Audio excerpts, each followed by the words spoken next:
Hey there, this is Ludwig from Phasio, and in this video we're going to talk about an algorithm for powder bed printing. And just as a note, this is just one algorithm. There are many different ways how to calculate prices for the 3D printing process like MJF or SLS based on powder bed.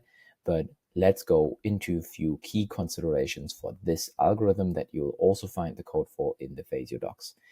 We have here, first of all, two different cost models. The first is the cost based on model parameters, and the second one on the build. The one with the model parameters, I already put the volume in here, surface area, bounding box, and there could be also other things like convex hull volume or whatnot, right? But it's relatively straightforward, a combination of cost per volume of material, cost per surface. You could also add something like complexity in here as well, right? So this is one piece of cost that leads you to some euro value or whatever currency you're using. And the second one, a bit more interesting, the less traditional one, is the cost based on parts in the build. So in a powder bed machine, usually you have a build like this, and you can test how many parts actually fit in my build. So this is usually done through something called nesting. However, when you do a price estimation, you don't want to like take the part, put it into your nesting program and do the nesting. It's just that takes way too much time. So what you want to be doing is you want to put the part virtually into your printer and then rotate it in all 6 different possible orientations and just estimate how many parts do fit from a geometric perspective into this build. And the geometric perspective, that is not enough because there's also a packing density, right?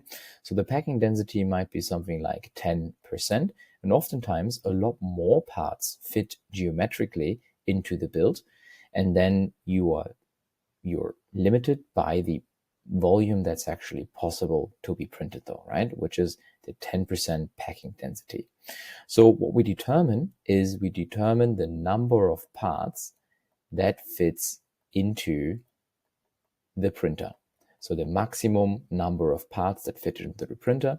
And you could associate, for example, a full print with the cost of, say, something like 1,800 whatever euros or US dollars or whatnot, and divide that by the number of parts, and that yields a price per part, right? And this would be the second way to calculate a price per part. Now, some parts will be priced better in this initial model here, and other parts will be priced better on the cost based on the build. And this really depends on geometry, and not every part is well nestable basically with this sort of like simple approach to nesting.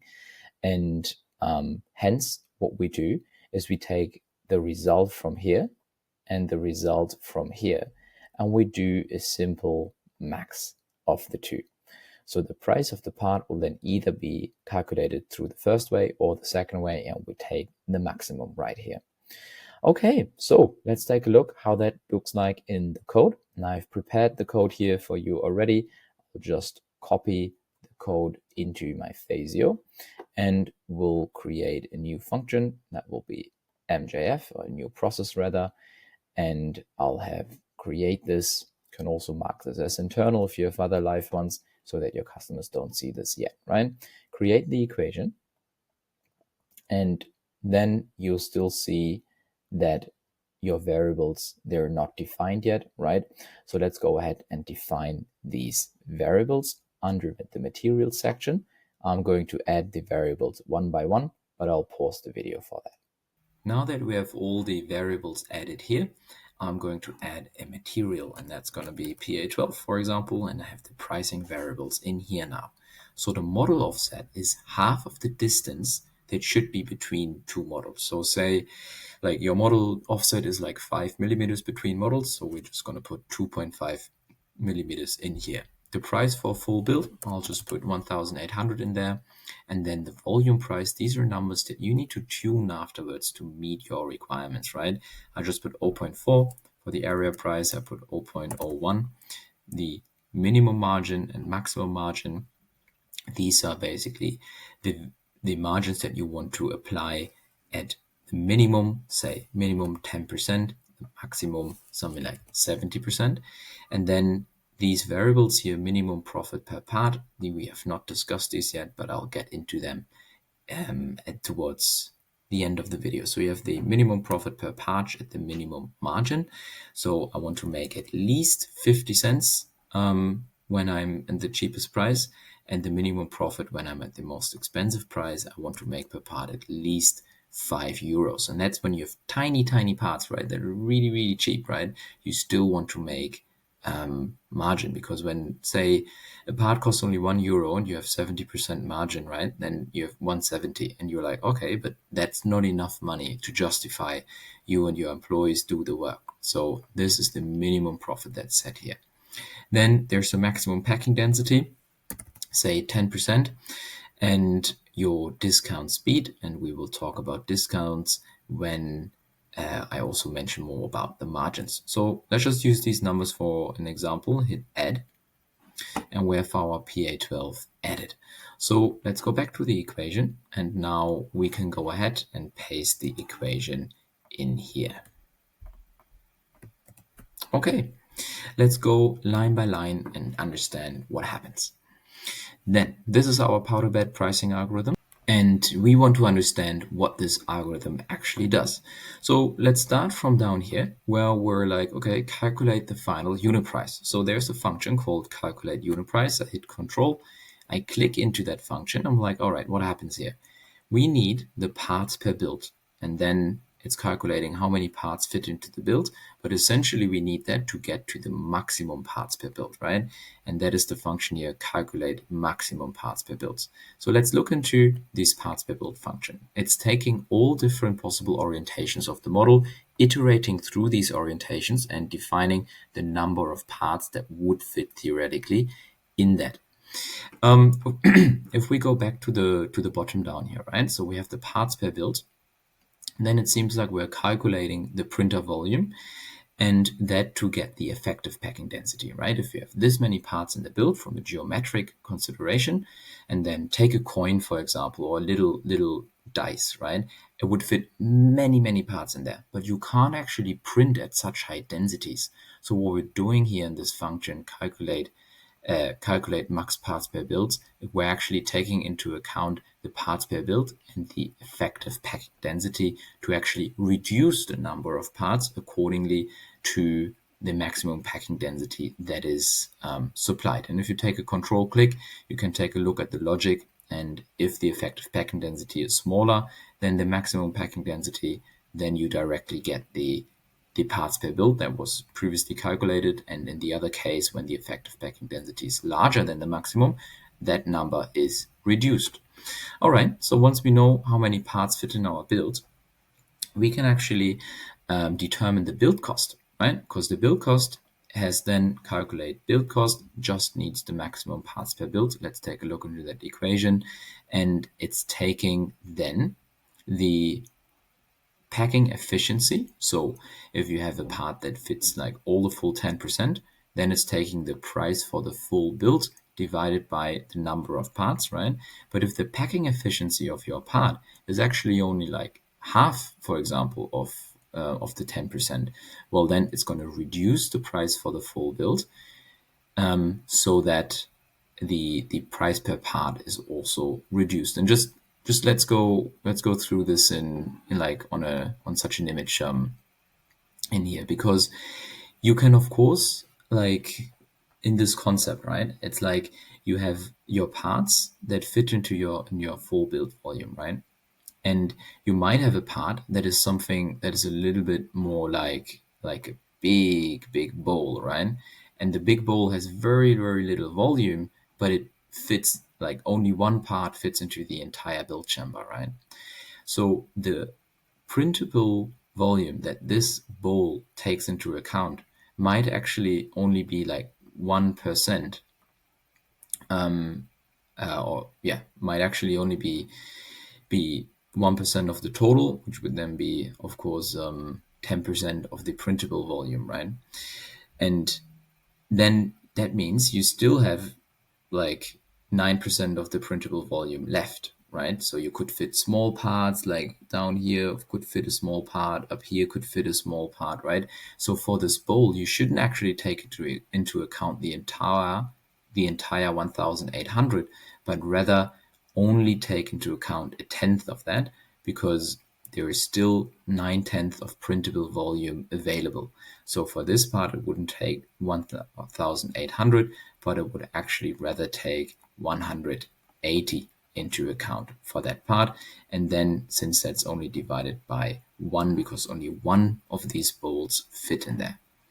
So there's like an adjustment going on here for the calculated cost on the build. And then the other cost that's being calculated is the model parameter cost. And you have the cost based on the model parameter. Let's do a click here, and you'll find there's a volume cost, there's an area cost, and excess volume cost. And then these three are added on top of each other to define the total cost there for the model parameter. So we have the build cost and the model parameter cost. And as shown in the sketchpad in the beginning, we take the maximum between the two, and then we apply margin and the profit floor. And the margin here is applied. Let's just go in the maximum unit price and the minimum unit price, right? The maximum unit price is applied the maximum margin. So you have the margin amount, which is the base cost that you've determined before, right? And then the margin percent divided by 100, and that actually yields the price for you. And now it's the base cost, and then plus it's the margin amount or the min profit, just to make sure that you actually make money on the part. And you have these two prices and these two pricing bounds, and the maximum price and the minimum price. These are basically two prices that you define, and what you're going to make use of that in the following way. When we look at a graph and we go into quantity, and this is about quantity discount, and we have price up here, you basically calculate a price A, and that is at quantity equals 1, which is the maximum margin, right? And then at some quantity down here, you have a minimum price, which is the price B, at some quantity, and we don't know that quantity, right? That some quantity X, right? And the price reduces the price per unit from A to B, and from any further quantity onwards, it's just going to stay at this minimum price that has to be charged. And this, the consideration here that you have to make is how to determine which quantity that should be. And that should be part dependent, because a large part and a small part, you don't actually want to end up producing the same price for it, right? Like the same discount structure for it.